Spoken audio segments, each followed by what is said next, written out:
पिछले लेक्चर में हमने फार्माकोग्नोसी का चैप्टर नंबर फर्स्ट पढ़ा था, जिसके अंतर्गत हमने फार्माकोग्नोसी की डेफिनेशन देखा था और स्कोप ऑफ फार्माकोग्नोसी के बारे में डिटेल पढ़ा था। तो आइए हम स्टार्ट करते हैं फार्माकोग्नोसी का सेकंड चैप्टर, जिसके अंतर्गत हमें पढ़ना है क्लासिफिकेशन ऑफ ड्रग, यानी कि फार्माकोग्नोसी के अकॉर्डिंग कितने टाइप में क्लासिफाई किया गया है ड्रग को, उसके बारे में हम जानते हैं। तो चलिए आइए आज का वीडियो स्टार्ट करते हैं। सबसे पहले हम जानेंगे introduction. Drug are the chemical constituent which are obtained by the natural herbal sources are synthetic sources. सबसे पहले हम पढ़ेंगे ड्रग क्या होता है। ड्रग हुआ एक केमिकल सब्सटेंस होता है जो हमें हर्बल सोर्सेज या नेचुरल सोर्स से मिलता है या सिंथेटिक सोर्स से प्राप्त किया जाता है। ठीक है, यानी कि या तो आप हर्बल नेचुरल या हर्बल यानी कि पेड़ पौधों से प्राप्त करें, या सिंथेटिक या तो आप लैब में बनाएं। तो वो जो भी ड्रग होता है या तो वो नेचुरल या हर्बल सोर्स से होगा या सिंथेटिक सोर्स से होगा। अगर फार्माकोग्नोसी की बात करें तो फार्माकोग्नोसी में मेनली हम ड्रग कहाँ से प्राप्त करते हैं, तो मेनली नेचुरल और हर्बल सोर्स से ही प्राप्त करते हैं। ठीक है, ये होता है फार्माकोग्नोसी के अंदर का ड्रग की definition. Technically and legally the term drug as defined in the India under drug and cosmetic act of 1940 read as follow. Technically और लीगली जो ड्रग है वो डिफाइन किया गया है किसके द्वारा, ड्रग एंड कॉस्मेटिक एक्ट 1940 द्वारा। वो नीचे दिया गया है कि उसका मतलब क्या है, ड्रग का मतलब क्या है। तो आइए हम जानते हैं उसका मतलब क्या है। तो ऑल मेडिसिन फॉर इंटरनल और external use of the human beings are animal and all substances intended to be used for are in diagnosis, treatment, mitigation or prevention of disease in the human being or animal। यानी कि जितनी भी medicine होती है या तो वो internally use किया जाएगा या तो एक्सटर्नली यूज किया जाएगा हमारी बॉडी में। ठीक है, उसके अलावा उसका काम क्या होता है, डायग्नोसिस करना, डायग्नोस का काम करना होता है, ट्रीटमेंट का काम करना होता है, मिटिगेशन और डिजीज से हमें बचाने का काम करता है इन ह्यूमन बीइंग और एनिमल, या तो ह्यूमन बीइंग हो या एनिमल हो। तो सबसे मेन पॉइंट इसका मतलब क्या हुआ, इसका मतलब यही हुआ कि कोई भी मेडिसिन है या तो इसका एक्सटर्नल यूज होगा या तो इंटरनल यूज होगा। आप बता सकते हैं एक्सटर्नल और इंटरनल यूज का एग्जांपल। चलिए हम बताते हैं आपको एग्जांपल। जैसे मान लीजिए आपको कोई गैस्ट्रिक की प्रॉब्लम है या कोई पेट से संबंधित प्रॉब्लम है, तो आप कोई भी ड्रग लेंगे तो क्या होगा, इंटरनली यूज हुआ। आप क्या ले रहे हैं, इंटरनली लेंगे, माउथ के थ्रू क्या लेंगे, इंटरनल लेंगे। और उसके अलावा अगर मान लीजिए बाहरी सरफेस पे कोई चोट लग गई या कोई फंगल इन्फेक्शन हो गए जिसपे क्रीम वगैरह आप अप्लाई करते हैं, तो वो क्या हो गया, एक्सटर्नल हो गया। वो ड्रग कैसे हो गई, एक्सटर्नल यूज हो गई। तो ये बेसिकली इंटरनल और एक्सटर्नल के बीच में हो गया। इसके अलावा डायग्नोसिस, ट्रीटमेंट, मिटिगेशन और प्रिवेंशन ऑफ डिजीज भी काम करता है हमारा ड्रग। नेक्स्ट पॉइंट अगर पढ़े हम, such substance other than the food intended to affect the structure of any function of the human body are intended to use for the destruction or vermin or insect which cause the disease in human being or animal as may be specified for the time to time by the central government by notification in official gazette। यानी कि वो सारे substance जो food के अलावा वो सारे substance जो ह्यूमन बॉडी को नुकसान पहुंचाते हैं या ह्यूमन बॉडी में इफेक्ट कॉज करते हैं, या तो वो कोई अदर पार्टिकल्स हो या कोई इंसेक्ट्स हो। वर्मिन्स और इंसेक्ट दोनों एक ही चीज है, जिससे वो ह्यूमन बीइंग को क्या बना देता है, कॉज कर देता है या डिजीज कॉज कर देता है, जिसका नोटिफिकेशन हमें सेंट्रल गवर्नमेंट नोटिफिकेशन देती रहती है ऑफिशियल गैजेट में। जैसे आप कोविड-19 के बारे में ही देख लीजिए। अगर कोविड-19 की अगर बात करें तो क्या है, हमारे फूड के अलावा ये पार्टिकल है ना, ये फूड में तो आएगा नहीं, तो ये अदर देन पार्टिकल है। अदर पार्टिकल है, ये हमारी बॉडी में इंटर करता है और हमें क्या, डिजीज कॉज करता है। अगर ये डिजीज कॉज करता है तो इसके बारे में जो नोटिफिकेशन है वो सेंट्रल गवर्नमेंट दे रही है। उसके बारे में क्या इसका प्रिवेंशन होगा, कैसे इससे बचा जा सकता है या कैसे इसको दूर हटाया जा सकता है, इसमें क्या क्या प्रिकॉशन लेना है, ये सारी चीजें क्या सेंट्रल गवर्नमेंट जो है ऑफिशियल गैजेट में बताती रहती है हमें। तो यही इस पॉइंट कहने का मतलब यही है। आप इसको कोविड-19 से लिंक करके आप डायरेक्टली इजिली समझ सकते हैं। नेक्स्ट पॉइंट अगर बात करें, classification is required for the each drug because they are not similar in the many aspect like the chemical, mode of action, morphological etc. If we are not classified them, we face many problem that in the drug identification, drug adverse effect and drug action। अगर सबसे पहले बात करें तो classification, drug का classification करना क्यों आवश्यक है। ड्रग का क्लासिफिकेशन करना इसलिए आवश्यक है क्योंकि सभी ड्रग के ना तो केमिकल नेचर सेम होंगे, ना तो मोड ऑफ एक्शन सेम होगा और ना ही मार्फोलॉजिकल कैरेक्टर सेम होगा। अगर ना तो केमिकल सेम है, मॉडिफिकेशन सेम है और मार्फोलॉजिकल सेम है, अगर ये सेम ही नहीं है तो हम उसको पहचानेंगे कैसे। उसी को पहचानने के लिए हमें क्या करना पड़ता है, क्लासिफिकेशन की मदद लेनी पड़ती है। तो क्लासिफिकेशन बेसिकली हम जो क्रूड ड्रग होता है या हमारा जो ड्रग है उसके केमिकल नेचर को, मोड ऑफ एक्शन को और मार्फोलॉजिकल कैरेक्टर को पहचानने के लिए क्या करते हैं, क्लासिफिकेशन किया गया है इसमें ड्रग का। ठीक है। बेसिकली आप समझ लीजिएगा कि ड्रग का क्लासिफिकेशन क्यों किया गया है। तो ड्रग का क्लासिफिकेशन उसका chemical nature, mode of action और मार्फोलॉजिकल कैरेक्टर को जानने के लिए किया गया, क्योंकि अलग अलग ड्रग अलग अलग वर्क करती है, आप सभी लोगों को पता है। अलग अलग ड्रग अलग अलग ड्रग जो होगी अलग अलग तरह से काम करती है, ठीक है। तो इसीलिए उसका क्लासिफिकेशन करना पड़ रहा है। नेक्स्ट अगर बात करें, for the identification and separation of the drug with each other classification is required in many वे, ठीक है। आइडेंटिफिकेशन और सेपरेशन, ड्रग को आइडेंटिफाई करने और सेपरेट करने के लिए एक दूसरे से रिक्वायर्ड होता है, यानी कि मेनी वे, यानी क्लासिफिकेशन बहुत ज्यादा ही जरूरी है। तो ये तो हो गया हमारे क्लासिफिकेशन का, क्लासिफिकेशन क्यों करना चाहिए। नेक्स्ट अगर हम बात करें क्लासिफिकेशन ऑफ ड्रग, कितने टाइप में क्लासिफाई किया गया ड्रग को, तो उसको समझते हैं। तो अगर बात करें हम क्लासिफिकेशन की, तो सबसे पहले बात करें तो classification alphabetical classification. Alphabetical classification, alphabetical classification basically language basis है, किस लैंग्वेज में कहाँ पे ड्रग का क्लासिफिकेशन किया गया है, उस हिसाब से हम अल्फाबेटिकल क्लासिफिकेशन जानते हैं। ये हो गया अल्फाबेटिकल क्लासिफिकेशन, ठीक है। नेक्स्ट हम पढ़ेंगे अल्फाबेटिकल क्लासिफिकेशन, ये हो गया, आप लोगों को समझ में आ गया अल्फाबेटिकल क्लासिफिकेशन। नेक्स्ट आता है टेक्सोनोमिकल क्लासिफिकेशन। टेक्सोनोमिकल क्लासिफिकेशन मतलब कि स्पीसीज, जीनस, क्लास, फैमिली, ये सारी चीजें जो है उसके अकॉर्डिंग जब हम इसको डिवाइड करते हैं, उसको क्लासिफाई करते हैं, उसको क्या बोलते हैं हम, टेक्सोनोमिकल क्लासिफिकेशन बोलते हैं। नेक्स्ट आता है morphological classification. Morphological classification basically क्या है, उसका मार्फोलॉजिकल कैरेक्टर, यानी कि जो आप लोगों को मैंने एक बार बताया था मार्फोलॉजी, एनाटॉमी और फिजियोलॉजी का, पेन का एग्जांपल लेके आप लोगों को बताया था, जिसको अगर आप लोगों को समझ में नहीं आ रहा होगा वो एग्जांपल जरूर आप देख लीजिएगा, जो कि ह्यूमन एनाटॉमी एंड फिजियोलॉजी के लेक्चर में आपको मिल जाएगा, ठीक है। वहां पे आप जरूर जाकर देख लीजिएगा, उसका एग्जांपल आपको बहुत अच्छी तरीके से समझ में आ जाएगा कि मार्फोलॉजी, एनाटॉमी और फिजियोलॉजी में बेसिकली डिफरेंसेस क्या होते हैं, ठीक है। तो मार्फोलॉजिकल कैरेक्टर क्लासिफिकेशन का मतलब ये होता है कि उसकी मार्फोलॉजिकल स्टडी की जाती है, यानी आउटर अपीयरेंस क्या क्या चीजें हैं उसके बारे में जो स्टडी की जाती है उसे क्या बोलते हैं, मार्फोलॉजिकल क्लासिफिकेशन कहते हैं। नेक्स्ट अगर फार्माकोलॉजिकल एक्शन बोलते हैं, फार्माकोलॉजिकल एक्शन बेसिकली क्या होता है कि किसी भी ड्रग का फार्माकोलॉजिकल, यानी कि उसका वर्क क्या होता है, अलग अलग होता है हमारी बॉडी में अलग, यानी कि हमारे लिए बुखार के लिए अलग दवा आती है, ठीक है। उसके अलावा पेट दर्द के लिए अलग दवा आती है, हेडेक के लिए अलग दवा आती है, तो सारी सभी चीजों की दवा अलग अलग आती है, इसलिए उसका फार्माकोलॉजिकल क्लासिफिकेशन होता है, ठीक है। ड्रग का उसके बेसिस पे उसका वर्क क्या है उस बेसिस पे हम अलग अलग डिवाइड करते हैं। नेक्स्ट अगर हम बात करें तो नेक्स्ट हमारा है केमिकल क्लासिफिकेशन। केमिकल क्लासिफिकेशन का मतलब बेसिकली एक किसी भी ड्रग में केमिकल कॉन्स्टिट्यूएंट क्या है, किसी भी किसी भी ड्रग में केमिकल कॉन्स्टिट्यूएंट क्या है, कौन सा केमिकल बहुत ज्यादा ही जरूरी है, वो सारे बारे में हम डिस्कस करते हैं। नेक्स्ट अगर बात करें कीमोटेक्सोनोमिकल, कीमोटेक्सोनोमिकल मतलब इसमें केमिकल्स के साथ साथ उसके टेक्सोनोमिकल अरेंजमेंट को ही दोनों क्लासिफिकेशन अगर एक साथ जोड़ के हम बनाए जो भी क्लास उसे बोलते हैं केमोटेक्सोनोमिकल, जिसमें केमिकल की भी स्टडी की जाती है और टेक्सोनोमिकल मतलब स्पीसीज, फैमिली और जीनस की भी स्टडी की जाती है। नेक्स्ट अगर बात करें सेरोटोनोमिकल क्लासिफिकेशन, सेरोटोनोमिकल का सेरोटोलॉजी, यानी कि बेसिकली क्या है, डायग्नोसिस बेस्ड है।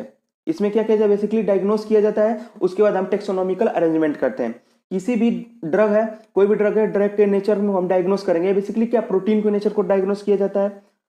सेरोटैक्सोनॉमी में बेसिकली प्रोटीन के नेचर को डायग्नोस किया जाता है, तो प्रोटीन को हम डायग्नोस करेंगे, उसके बाद हम इसको टेक्सोनॉमिकल क्लासिफिकेशन के अकॉर्डिंग उसको क्लासिफाई कर देंगे। तो ये सारी चीज हो गई हमारे क्लासिफिकेशन। आई होप आप सभी लोगों के जितने भी मैंने पॉइंट बताए क्या क्या होते हैं, alphabetical classification, taxonomical classification, morphological classification, pharmacological classification, next chemical classification, chemotaxonomical classification and serotaxonomical classification, ये सारी चीजें हैं क्लासिफिकेशन के बारे में। अब आगे हम सबसे इसकी डिटेल पढ़ेंगे। तो सबसे पहले हम पढ़ेंगे अल्फाबेटिकल क्लासिफिकेशन। अल्फाबेटिकल क्लासिफिकेशन क्या होता है? Alphabetical classification is the simplest way of the classification of any disconnected or alphabetically similar crude drug, that means the crude drug which are belong to the similar alphabet, then it places the similar group. Crude drug are arranged in the alphabetical order of their Latin or English names, common name or sometimes local language name, vernacular names के भी नाम से जाना जाता है। Basically alphabetical classification में क्या होता है, अल्फाबेटिकल क्लासिफिकेशन में हम ये बहुत ही सिंपलेस्ट वे है क्लासिफाई करने का। सबसे पहला याद रखिए सिंपलेस्ट वे है क्लासिफाई करने का, जो कि disconnected alphabetically similar crude drug को एक साथ एक ग्रुप में अरेंज किया जाता है। इसमें क्या होता है, जो सिमिलर अल्फाबेट, इन कभी कभी ये भी होता है जिसमें कि अल्फाबेटली जो सिमिलर ग्रुप्स होते हैं उसको क्या करता है, सेम ग्रुप में रख दिया जाता है। इसके अलावा हमने आपको पहले ही बताया था कि ये जो हमारे नेमिंग सिस्टम होता है, जैसे लैटिन नेम हो गया, कॉमन लैटिन नेम्स हो गया, फिर इंग्लिश लैंग्वेज हो गया या ग्रीक लैंग्वेज हो गया। तो जो इसके अकॉर्डिंग जो भी क्रूड ड्रग होगी उसको क्या किया जाता है, अलग अलग कैटेगरी में रखा जाता है।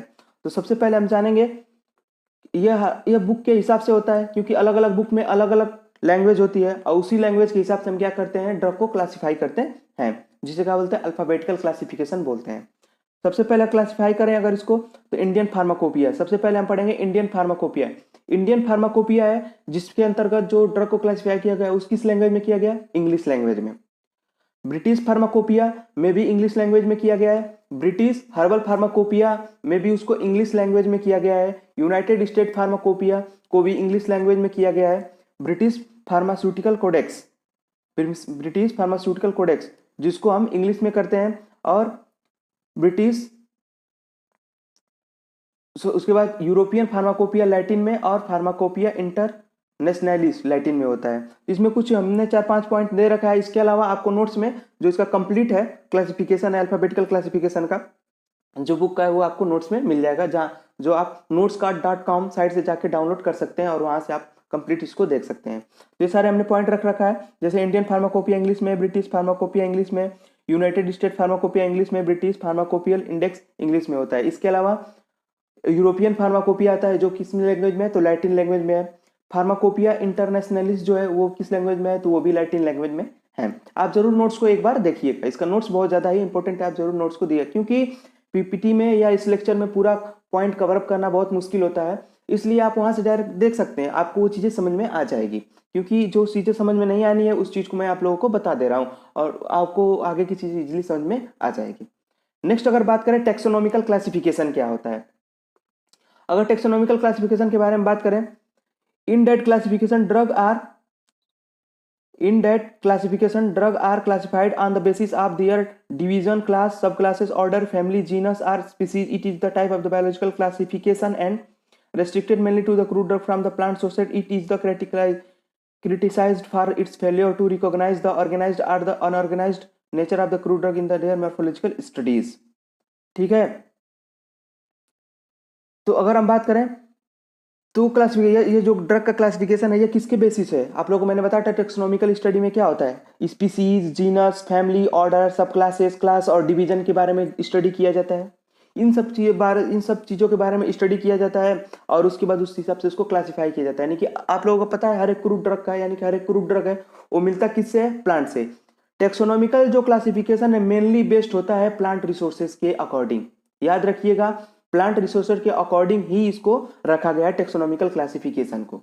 ठीक है, तो इसमें अगर कोई भी प्लांट है अगर वो सेम फैमिली का है तो उसको एक फैमिली यानी कि एक ग्रुप में रखा जाएगा, अलग अलग फैमिली को अलग अलग ग्रुप में रखा जाता है। इसी प्रकार स्पीसीज के अकॉर्डिंग, जीनस के अकॉर्डिंग, तो ये सारी चीजें रखी जाती है, ये होता है टेक्सोनॉमिकल क्लासिफिकेशन।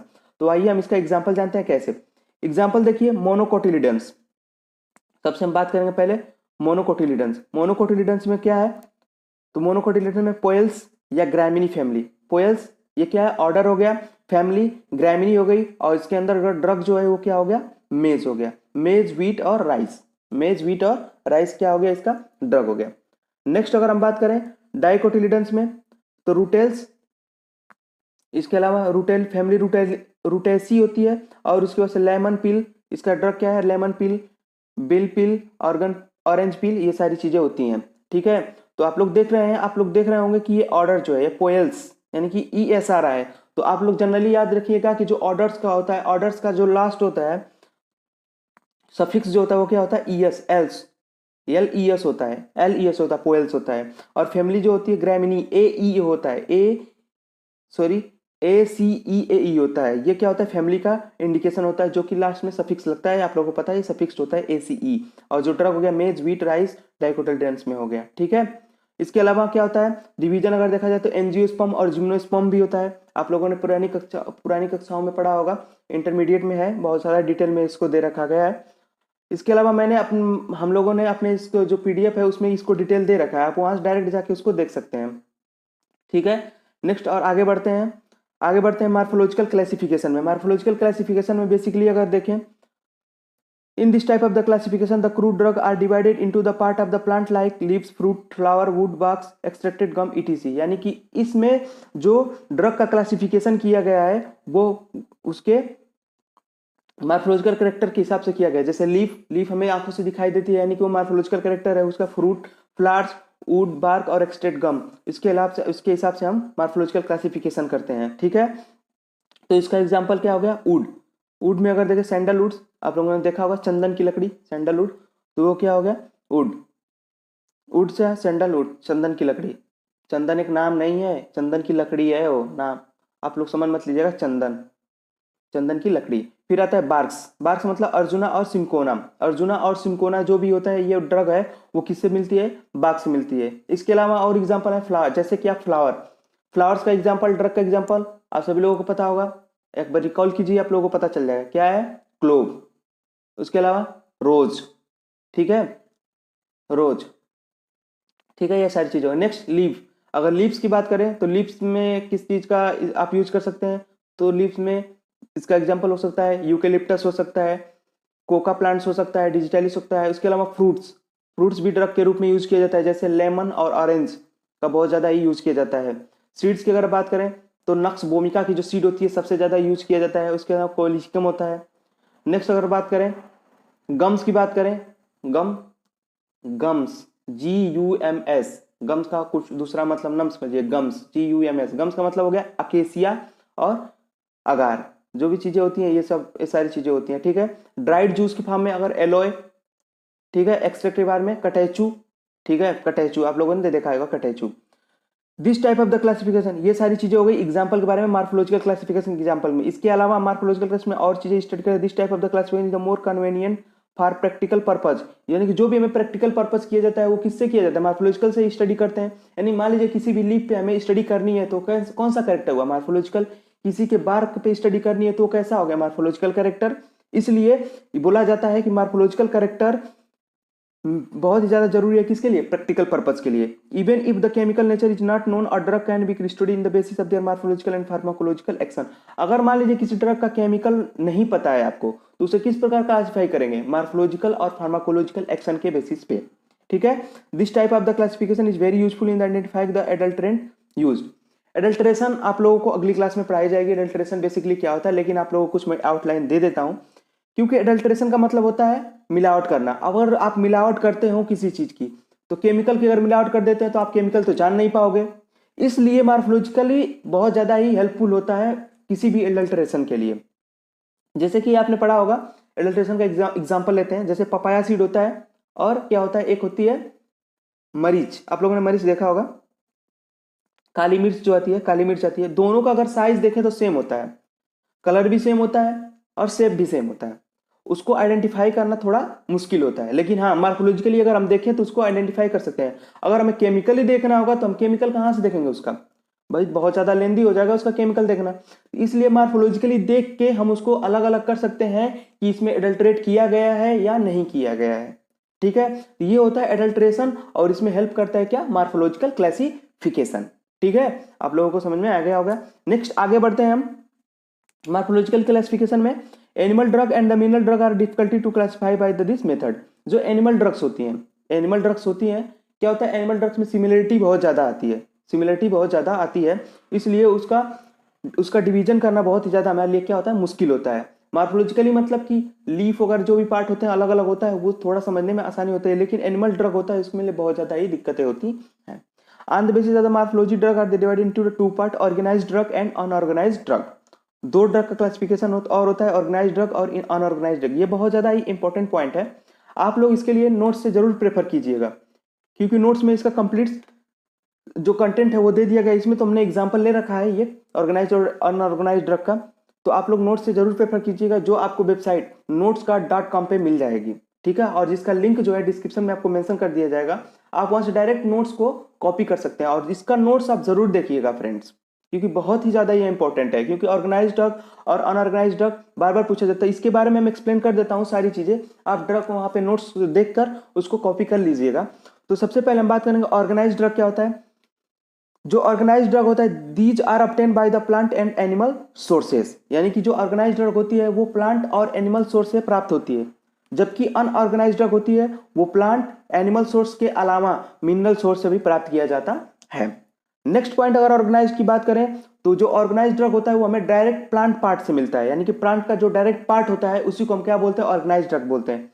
अब या तो वो ड्राइड हो या तो फ्रेश हो, जैसे लीफ हमने ले लिया, या तो लीफ को हमने लिया, या तो हमने फ्रेश ले लिया, या तो उसको हमने सुखा के लिया, ठीक है। दोनों कंडीशन में हमने क्या लिया, प्लांट का पार्ट लिया, ठीक है। तो वो क्या होगा, ऑर्गेनाइज्ड ड्रग क्या होता है, प्लांट का पार्ट होता है। जबकि अनऑर्गेनाइज्ड जो ड्रग होता है वो प्रोडक्ट होता है प्लांट का। प्लांट से अंतर्गत से जो प्रोडक्ट निकला, यानी जो भी केमिकल्स निकले, उसे क्या बोलेंगे हम, अनऑर्गेनाइज्ड ड्रग बोलेंगे। नेक्स्ट अगर बात करें ऑर्गेनाइज्ड ड्रग, तो ऑर्गेनाइज्ड ड्रग में क्या होता है, जो सेलुलर मटेरियल होता है, यानी जैसे मान लीजिए लीफ होती है, लीफ में सेल क्या होती है, अरेंज्ड होती है एक मैनर में, ठीक है, एक वेल डिफाइंड मैनर में अरेंज्ड होती है। और उसमें सेल क्या होते हैं, सेल इजिली सेपरेट किए जा सकते हैं, और वो कैसा होता है, सॉलिड इन नेचर होता है। तो हमें ऑर्गेनाइज्ड ड्रग में ये याद रखना होगा कि जो सेलुलर जो एग्रीगेशन होता है वो वेल डिफाइंड होता है और वो सॉलिड नेचर की होती है। जबकि अनऑर्गेनाइज्ड जो ड्रग होती है उसमें सेलुलर स्ट्रक्चर कुछ नहीं होता है, पता ही नहीं होता है सेल कहाँ पे है कहाँ नहीं है। और उसके अलावा जो सेल का जो हमारा ड्रग होगा उसका नेचर सेमी सॉलिड भी हो सकता है और सॉलिड भी हो सकता है, ठीक है। नेक्स्ट पॉइंट अगर बात करें तो ऑर्गेनाइज्ड ड्रग जो होती है, दे define the morphological character of the plant and animal, यानी कि ऑर्गेनाइज्ड ड्रग होती है प्लांट के मार्फोलॉजिकल कैरेक्टर को क्या करती है, एक्सप्रेस करती है।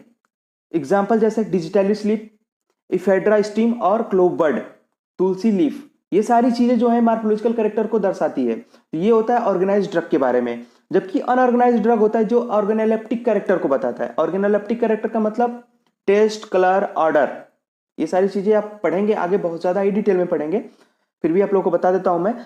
ऑर्गेनोलेप्टिक कैरेक्टर को देखने के हेल्प करती है, जैसे अगार, जिलेटिन, हनी, इसेंशियल ऑयल्स, ये सारी चीजें हैं। तो ये चीजें होता है। ऑर्गेनाइज्ड ड्रग का मेनली यूज होता है मार्फोलॉजिकल कैरेक्टर जानने के लिए, और अनऑर्गेनाइज्ड जो ड्रग होती है उसका यूज होता है ऑर्गेनोलेप्टिक कैरेक्टर जानने के लिए। ये बहुत ज्यादा ही इंपॉर्टेंट है फ्रेंड्स, क्योंकि एग्जाम में कई बार क्वेश्चन इससे पूछ लिए जाते हैं। कभी कभी तो इसमें डिफरेंसेस पूछ लिए जाते हैं कि ऑर्गेनाइज्ड ड्रग और इनऑर्गेनाइज्ड में क्या डिफरेंस होता है। तो ये आप लोगों के लिए बहुत ज्यादा ही इंपॉर्टेंट है। नेक्स्ट अगर हम बात करें pharmacological classification, in this classification drug are placed together which show the similar pharmacological function और थेरेप्यूटिक इफेक्ट, यानी कि इसमें क्लासिफाई ड्रग को उस टाइप के क्लासिफाई किया जाता है जो ड्रग सिमिलर फार्माकोलॉजिकल एक्शन देती हैं। जैसे मान लीजिए अगर कोई ड्रग लैक्सेटिव की तरह काम कर रही है, अगर हमने कोई फिर दूसरा ड्रग ले लिया वो भी अगर लैक्सेटिव की तरह काम कर रही है, तो उनका फार्माकोलॉजिकल एक्शन क्या हो गया, सेम हो गया, और उनको हम एक कैटेगरी में रख देंगे। अगर कोई ड्रग लैक्सेटिव की तरह काम कर रही है और कोई ड्रग जो हो रही है वो सेंट्रल नर्वस सिस्टम पे काम कर रही है, तो वो दोनों क्या हो जाएंगी, अलग अलग कैटेगरी की ड्रग हो जाएंगी। तो आइए इसका भी एग्जांपल देखते हैं। इसका एग्जांपल सबसे पहले क्या है, फार्माकोलॉजिकल एक्शन, और इसका example pharma drug acting on nervous system. Drug acting on nervous system, इसका एग्जांपल है ओपियम, कैनबिस, नक्स वोमिका। और nux vomica headline okay underline कर लीजिए क्योंकि नक्स वोमिका बहुत ज्यादा इंपॉर्टेंट है। वेलाडोना और इफेड्रा भी होते हैं। इसके अलावा कार्बोनेटिव्स, कार्बोनेटिव्स में क्या आता है, कोरिएंडर, कार्वे, सिनामन और क्लोव, ये सारी चीजें होती हैं, ठीक है। इसके अलावा अदर एग्जांपल भी हैं। अदर एग्जांपल में क्या आता है, लैक्सेटिव आ जाएगा। लैक्सेटिव में क्या यूज किया जाता है, कैस्टर ऑयल, आप लोगों ने जनरली सुना होगा कैस्टर ऑयल का यूज किया जाता है लैक्सेटिव के रूप में। एस्ट्रिजेंट, ये बहुत ज्यादा इंपॉर्टेंट है एस्ट्रिजेंट के बारे में, क्योंकि पिछले ईयर ये क्वेश्चन आया था एस्ट्रिजेंट में एग्जाम्पल पूछा था एस्ट्रिजेंट का, यानी कि बहुविकल्पी क्वेश्चन, यानी कि हमारे जो एमसीक्यू क्वेश्चंस आते हैं उसमें दिया गया था एस्ट्रिजेंट का एग्जांपल छाटिए, तो उसमें क्या आता है, कटेचू। नेक्स्ट अगर बात करें डायोरेटिक्स में, डायोरेटिक्स का एग्जांपल होता है गोखरू और पुनर्नवा। कार्डियोटोनिक्स, डिजिटैलिस और अर्जुना। डिजिटैलिस भी बहुत ज्यादा इंपॉर्टेंट है। Anti hypertensive, rauwolfia, anti arrhythmics, guggul और कोल्चिकम। एंटी ट्यूमर में आता है vinca, anti malarial cinchona, anti diabetic pterocarpus और जिम्नेना, साइलेवेस्ट्रो। एंटी टस्यू वसाका, टोलुबाल्सम और तुलसी। बेटर्स में नक्स वोमिका और सिंकोना आते हैं। तो ये सारी चीजें हमने क्या कर ली, फार्माकोलॉजिकल क्लासिफिकेशन में डिस्कस कर ली। इसमें तो कंप्लीट एग्जांपल नहीं दे रखा है, लेकिन आप डायरेक्ट वेबसाइट notescard.com पे जाके वहां से डायरेक्ट उसको क्लासिफिकेशन को डाउनलोड कर लीजिएगा और उसको देख लीजिएगा, क्योंकि बहुत ज्यादा इंपॉर्टेंट है और बहुत ज्यादा लॉजिकल है, क्योंकि क्वेश्चन कभी भी पूछ लिए जाते हैं इससे, तो बहुत ज्यादा ही इंपॉर्टेंट है, इसलिए आप उसको वेबसाइट से जाके देख लीजिएगा। नेक्स्ट अगर बात करें केमिकल क्लासिफिकेशन, केमिकल क्लासिफिकेशन क्या होता है। इसके अलावा अगर देखें कभी कभी क्या होता है फार्माकोलॉजिकल क्लासिफिकेशन में क्या होता है कि उसमें क्या होता है, कभी कभी एक एक ड्रग दूसरी ड्रग के फार्माकोलॉजिकल एक्शन डिफरेंट डिफरेंट होता है, तो कभी कभी उसको भी एक साथ रखना पड़ता है, क्योंकि उसके केमिकल नेचर को देखने के हिसाब से जब दोनों का डिफरेंस किया जाता है तो कभी कभी उसको एक साथ रख लिया जाता है। इसमें कोई बड़ी बात नहीं है, लेकिन हाँ याद रखिएगा फार्माकोलॉजिकल क्लासिफिकेशन अलग अलग ड्रग का अलग अलग केमिकल क्लासिफिकेशन के हिसाब से होता है। नेक्स्ट अगर बात करें पॉइंट इसी के अंतर्गत फार्माकोलॉजिकल, जो फार्मास्यूटिकल एड्स होते हैं, जो pharmaceutical aids are also a crude drug, जो फार्मास्यूटिकल एड्स होते हैं जैसे हनी वगैरह होते हैं, जो एडिटिव सब्सटेंस होते हैं जैसे हनी हो गया, which are not place the classification because the pharmaceutical has so many pharmacological effect. यानी फार्मास्यूटिकल एड को किसी भी फार्माकोलॉजिकल यानी कि फार्माकोलॉजिकल क्लासिफिकेशन फार्मास्यूटिक यानी कि ये फार्माकोलॉजिकल एक्शन के बेसिस पे उसका कोई भी क्लासिफिकेशन नहीं किया गया है। याद रखिएगा फार्मास्यूटिकल एड को फार्माकोलॉजिकल क्लासिफिकेशन के बेसिस पे अलग अलग नहीं किया गया है, ठीक है, क्योंकि उसका बहुत ज्यादा ही मल्टी पर्पज इफेक्ट होता है, इसलिए उसको अलग अलग नहीं किया गया है। इसमें कई एग्जांपल और हैं। However, the drug which are dissimilar in action of the mechanism even though the therapeutic effect is same। आप लोगों को मैंने बताया ना अभी कि कभी कभी क्या होता है फार्माकोलॉजिकल एक्शन तो डिफरेंट होता है, लेकिन जो उनका मेन पर्पज होता है यानी कि मेन मैकेनिज्म होता है, थेरेप्यूटिक इफेक्ट होना होता है, वो सेम होता है। जैसे bulk purgative and irritant purgative दोनों अलग अलग है, डिसिमिलर एक्शन होता है, लेकिन दोनों का काम क्या होता है, परगेटिव की तरह काम करते हैं, ठीक है। इसके अलावा जो होता है, it is also possible that the some drug with the two different action in the body may be classified separately at the both places। for example cinchona, यानी कि हो सकता है कि एक ड्रग टू टाइप के फार्माकोलॉजिकल एक्शन अलग अलग शो कर रही है, तो उसको क्या करेंगे हम दोनों क्लासिफिकेशन में रख देंगे। जैसे सिंकोना को एंटी मलेरियन में भी रखा जाता है, ठीक है, सिंकोना को एंटी मलेरियन में एंड बिटर्स में भी और स्टूमुलेंट के रूप में भी यूज किया जाता है। नेक्स्ट अगर हम बात करें केमिकल क्लासिफिकेशन देखिए, in this classification crude drug are put together which are content the similar chemical constituent। it is a very important aspect in the classification system because chemical are responsible for the pharmacological action। तो chemical classification बहुत ज्यादा ही important है, क्योंकि हमके chemical nature जानना है, और chemical nature कब हम जान सकते हैं, जब इसका लेबोरेटरी में टेस्टिंग करेंगे। ऐसे तो केमिकल नेचर जान नहीं पाएंगे, तो इसलिए हम क्या करेंगे, लेबोरेटरी में टेस्टिंग होता है, उसके बाद जो उसका केमिकल नेचर रहता है उसके हिसाब से क्या करते हैं हम डिवाइड कर देते हैं। इसका बहुत ज्यादा ही ये भी बहुत ज्यादा ही इंपॉर्टेंट होता है। अब टाइप हम केमिकल्स में बात करें तो एल्केलॉइड्स हो गया, ग्लाइकोसाइड्स हो गया और वोलेटाइल ऑयल हो गया। तो एल्केलॉइड्स में इपेकॉक, विंका, ओपियम, टी, इकोनाइट, ये एल्केलॉइड्स के एग्जाम्पल है। डिजिटलिस, लिक्वेरिस, ये होते हैं ग्लाइकोसाइड। और वोलेटाइल्स के एग्जाम्पल है पिपरमेंट, क्लोव, यूकेलिप्टस। इसके अलावा बहुत सारे एग्जांपल और हैं। टेनिन्स हो गया, टेनिन्स का एग्जांपल हो गया काइनो, कटेचू। रेजिन्स हो गया, रेजिन्स का एग्जांपल है टेनिन्स का एग्जांपल है बेंजोइन, टोल्यूबाल्सम और एसाफोइटिडा, ये एग्जांपल है। और रेजिन का एग्जांपल है गूगल। और नेक्स्ट हम बात करें vitamin, east, cod liver oil. Proteins की अगर बात करें तो पपाया और डायस्टेज ईस्ट होता है। ये सारे एग्जांपल हैं किसके, केमिकल क्लासिफिकेशन के, ठीक है। कभी कभी ऐसा भी होता है कि किसी भी ड्रग का केमिकल कॉन्स्टिट्यूएंट पता नहीं चल पाता है, ठीक है। और वो क्या कभी कभी ये भी होता है कि एक ड्रग में कई सारे केमिकल्स होते हैं, तो जो मेन कॉन्स्टिट्यूएंट होता है उसके बेसिस पे उसको अलग अलग कैटेगरी में रख दिया जाता है। जैसे मान लीजिए एल्कोलाइड्स एंड सिंकोना जो होता है, क्या एल्कोलाइड्स भी में प्लेस किया जाता है और ग्लाइकोसाइड में भी प्लेस किया जाता है, क्योंकि उसका केमिकल नेचर दोनों है, दोनों केमिकल्स को रखता है, इसलिए उसको हम दोनों जगह क्लासीफाई कर देते हैं। इसके अलावा नटमेग भी है, जिसका क्या फिक्स्ड ऑयल और वोलेटाइल ऑयल दोनों के रूप में उसका यूज किया जाता है, ठीक है। नेक्स्ट हम बात करेंगे कीमोटॉक्सिनोकेमिकल क्लासिफिकेशन क्या होता है। In this classification combine the two classification for the define the crude drug in which we investigate the drug category and chemical constitution. Many crude drug which contains the chemical constituent which are the belong to the similar classes are correlated similar species or family or division। इसमें क्या होता है, chemicals को पहले पहचाना जाता है, उसके बाद उसकी टेक्सोनोमिकल स्टडी की जाती है यानी स्पीसीज फैमिली, और उसके बाद से नई कैटेगरी बनाई जाती है और उसमें ड्रग को प्लेस कर दिया जाता है, ठीक है। ये उसका होता है क्लासिफिकेशन का सिस्टम होता है।